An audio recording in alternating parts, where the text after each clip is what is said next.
Yeah, what's cracking, everybody? Welcome back to another episode of Prison Break Raw. I'm your host, the one and only Big JD.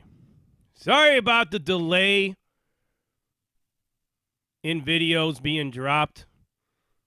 My primary source of income requires that I work 50, 60, maybe even sometimes more than that in hours each week. Government takes most of that in their taxes, which is why I can't stand the government. Why they tax me more than they tax Jeff Bezos is beyond me, but it happens. So, something is going to have to change at some point in time because it's turning me into a basket case. All these hours where Friday, the only thing that I could do was run all my errands that I don't have time to do any other time of the week. And a lot of Saturday when I didn't go out and spend some time with some family and friends, I decided to take a whole day off on Saturday from doing anything related to making videos or anything. I spent the whole morning in a state of catatonia, just staring at the wall. So that's what's up with me. Something's going to have to change at some point in time, but here I am nonetheless, right? With this one right here, why I got out of prison reform. And it's really easy to explain. I couldn't get any help. Nobody wanted to listen to me. Nobody cared what I had to say. I did everything in my power to get my foot in the door. Nobody was trying to hear it. And I got to tell you that a lot of the reasons and shit that people had was bullshit. What they really didn't like was my skin color. Yes, I'm accusing them of racism because that's what it is. I was even told by one of these people that because my skin color is this pinkish hue, white skin color that they like to point out, my prison experience wasn't as bad as people of color. Or I might have benefited from lenient judges and prosecutors and all that shit, and I've never benefited from anything like that. I've explained to most all of yous that I've gotten the max on pretty much almost every single one of my sentences, outside of a couple here and there, but everybody gets love. I don't care what color you are. Just a roll of the dice, man. If you're going with the public defender or anything like that, chances are you're screwed. But I think more so that it was my particular brand of prison reform, criminal justice reform that they didn't like. I believe in incentivized rehabilitation that leads to a complete restoration of all constitutional rights that have been forfeited with your being found guilty or accepting a guilty plea. I believe that all your constitutional rights should be restored after a period through incentivized rehabilitation. So you work towards bettering yourself, and it's incentivized through the restoration of your rights because it's better for everybody that way. A lot of people like to say, well, you broke the law. You broke the law. You shouldn't get anything. Well, who are you to decide? I always looked at it like if you create a bunch of desperate individuals, they're going to continue to do desperate shit. And sorry, I'm scratching my eye. These allergies are fucking driving me crazy. This wind is blowing some shit around. So, yeah. They didn't like that idea. Many of them are perfectly content with not having their gun rights back. Many of them don't even realize that they can never get federally bonded. They can't, run for federal public office or anything like that. They can't sit on a jury. None of that stuff. So you really are a second-class citizen after you break the law. And I've also tried to explain to these people that whatever criminal act that you do, it's between you and the affected party. I was trying to get them to look at it in that light as well, and they wouldn't do it. So all in all, I had a bunch of people that were looking at me like, oh, no big deal. And I got out before Alice Marie Johnson, and now look at her now. Sitting at the president's desk getting a pardon. A woman who was selling crack to the people in her neighborhood. Yeah, she probably didn't deserve a life sentence, but what has she done to deserve to get a pardon outside of knowing Kim Kardashian? Do you see what I'm saying? It's all about who you know. It's not what you do that has any bearing on how they look at you. I deal with the federal court systems and shit like that look at me like a piece of shit because I robbed a bank with a note.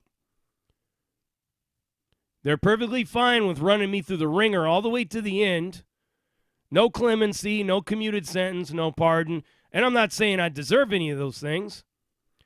All I'm saying is that I don't know the right people. But getting out and starting a nonprofit organization, Stand for Something Life Incorporated, trying to get interns to work for me from the colleges, you get real world experience. I got an EIN number. I'm established in the Secretary of State's office here. Everything, couldn't get no help. Did daily Facebook videos, spend countless hours writing letters, sending books, doing all these things, constantly reaching out to all these people in like Cut 50 and other places, all of them giving me the shine.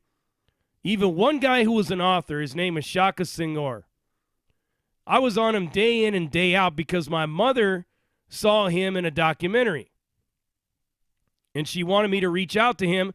And then some woman who now has unfriended me on Facebook because she don't like my political views, tried to put me in contact with this guy, and he never even gave me the time of day. He's like, well, I can't help you with anything, man. I'm trying to be a father to my son and all this and this and that. 2 days later on his Facebook, I see him promoting some other guy that just got out of prison and hasn't done shit. So finally, what was the straw that broke the camel's back was I was on a Zoom meeting with a bunch of people in the criminal justice reform world, and I was listening to some dude from the San Francisco chapter of Black Lives Matter crying and whining about how he broke the law because of his skin color. He could never get nowhere in life. And I straight up commented and said, that's bullshit. You couldn't get nowhere in life because you didn't want to get there. It had nothing to do with your skin color.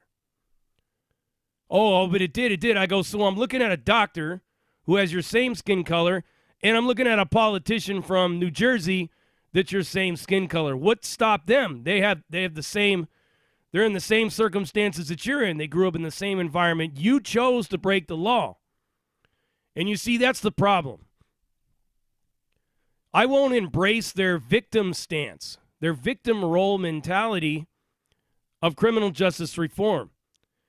Their idea of criminal justice reform is opening the floodgates and just letting everybody out of prison. Many of these men and women aren't prepared to do that. They're not prepared for those streets. My plan was simple.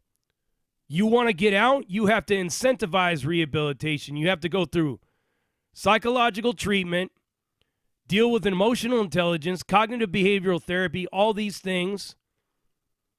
Work towards paying off all your fines. Go to school, get your diploma, get some degrees, all of that shit. And then be placed into a reentry center where they actually give a shit and they point you in the right direction and they teach you how to balance money, open a bank account, do all these things, stuff that normal people do every day. Everything that I did, I didn't ask for nothing. I didn't ask for no handouts. I didn't ask for anybody to feel sorry for me. I busted my ass every single day. I went to work in a dish pit wearing flip-flop thongs on my first day at work because I didn't have any work shoes. Nothing. I didn't complain. I didn't play the victim role. I just did the shit. I grew up with almost nothing. I grew up poor. I didn't make that as an excuse. I used to use all kinds of different factors as my excuse. The same thing as how they're still doing it. Blaming society, blaming tough laws, blaming the cops, blaming everything. But the truth of the matter was that I was the person that put myself in prison through my choices. The same thing that he did. They didn't like that. They didn't like to hear the truth. So they shut me out. One guy who works for a Cut 50 initiative won't even let me talk to Van Jones. I said, give me 5 minutes of your time. I got this book called An Imprisoned Mind. This is before The Laughing Boy. I got an amazing story to tell you. I have figured out the recipe on how to stay out of prison. I've done all these things. Just give me 5 minutes of your time and I'll share them with you, and then you can help me push this platform, this message. They didn't want to hear it. That's why I say that you get a lot of these people that don't deserve to be where they're at in these positions in the public eye because of their optics or because of who they know, not because of what they did. I see people talking about how good they're doing. Oh, I've done this since I got out of prison. I've done that. They've actually done nothing because they live off of other people. And the problem with using those people as a role model, as I've said, is they're not painting you a real picture of what it takes to keep yourself out of prison. They're not giving you the whole story because they don't really have a story because everything's been given. They were blessed to have a solid support system in front of them. I had to create mine. I had to build mine myself. And that's what I'm trying to teach a lot of these people, because over 90% of the people that are getting out of prison don't have all these things. They don't have the rich girlfriend that they were set up with that lives in a high-rise apartment. They don't have rich parents, rich grandparents, celebrity figures and stuff like that that are connected to other people to push them through. Same thing with Alice Marie Johnson. She had a freaking limousine pick her up from the gate after she got her sentence commuted, because Kim Kardashian went to the White House and got it done. What about all the hundreds of thousands of people that are in prison that don't have Kim Kardashian? That don't have like some kind of supplement company, that don't have a modeling agency, that don't have a TV show on the Family Channel or whatever. What about those people? That's what I was trying to focus on, and nobody wanted to hear it. What do you mean incentivized rehabilitation? What do you mean getting your gun rights back? That's crazy. That's ludicrous. Why is it? The only way that you are truly free is if all your rights are restored through your hard work. Busting your ass every single day because you know you are working for something that's going to benefit you in the long run. That thought needs to be planted in all of our minds. Yeah, I broke the law. I chose to do that. I chose to put myself in prison. Now, what do I need to do in order to get back to the status that you're at? What do I need to do to get forgiveness from society? Or are you just going to always condemn me and label me a criminal forever when that doesn't define who I am today? It takes hard work. It takes time. My family didn't want to have nothing to do with me when I got out. I had to work towards that. Now I'm an important figure in their lives. A lot of times they depend on me. They never did that before. That's incentivized rehabilitation. All of those things. Understanding you have zero when you get out. But if you create a solid foundation and a workable plan and you set goals, you'll get there. How does society and the system meet you halfway? They incentivize all the steps you take. They reward your hard work by restoring some of your rights.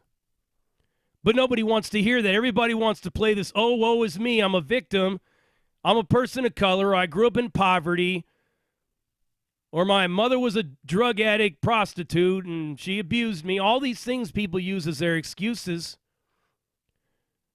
when in reality you chose to go that path and commit those crimes. But nobody wants to hear that in criminal justice reform, in prison reform. So I got the fuck out of there, and I became an arrogant, sarcastic asshole on Prison Break Raw. This is how I'm doing my prison reform. keeping myself out of fucking trouble, keeping my nose clean, talking shit on here, pointing out all the bullshit and all the phony baloney ass people, and trying to bring you some powerful content about whatever. And that's just what it is. And quite frankly, a lot of those people in prison reform can really go fuck themselves. Because it's just like, how dare you tell me to sit down and shut up and clap when I'm told to clap? I'm a white man and I need to be put to the back of the line and act as a cheerleader for all of them. And they're bullshit and they're crying and they're making excuses for themselves. Not going to do it. Part of the reason why this channel was born was because of all that, and I ain't going to do it. So this is what it is. You already know what it is. You heard it right here. Prison Break Raw, uncut, uncensored, no holds barred, non-sugarcoat, not politically correct, all up in your face, slapping you with that dick of reality, and I'm out.